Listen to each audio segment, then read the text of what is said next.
A spirit of competition has too often marked past relations between Christians and Muslims, the negative consequences of which are evident: jealousy, recriminations and tensions, writes Council President Cardinal Jean-Louis Tauran in a Ramadan message released Friday.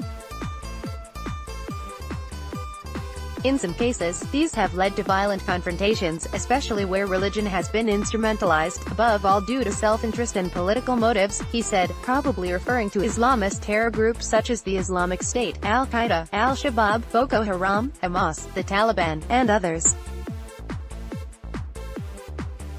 Such interreligious competition wounds the image of religions and their followers, the Cardinal said, and it fosters the view that religions are not sources of peace, but of tension and violence. In past years, it has been precisely during the month-long period of Ramadan when jihadists have increased their terror activity, particularly against Christians.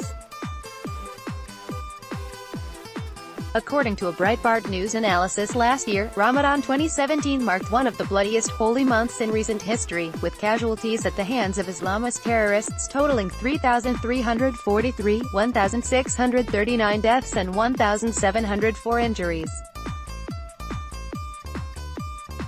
In a video message released last Sunday, Al-Qaeda leader Ayman al-Zawahiri called on Muslims to jihad during the month of Ramadan, while Al-Shabaab in Somalia urged Al-Qaeda in the Arabian Peninsula (AQAP) to escalate attacks. Muslim extremists have depicted Ramadan as a time when martyrdom and jihad are especially rewarded in paradise, which has generated a spike in terror attacks during the period every year. To prevent and overcome these negative consequences, Cardinal Tauran continued in his message Friday, it is important that we Christians and Muslims recall the religious and moral values that we share, while acknowledging our differences. In His providence, God the Almighty has granted you the opportunity to observe anew the fasting of Ramadan and to celebrate Eid al-Fitr, he said, while insisting that the Vatican appreciates the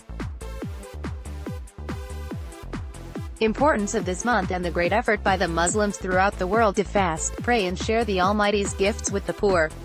By recognizing what we hold in common and by showing respect for our legitimate differences, we can more firmly establish a solid foundation for peaceful relations, moving from competition and confrontation to an effective cooperation for the common good, he said.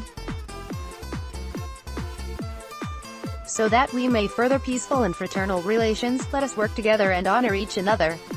Tauran added.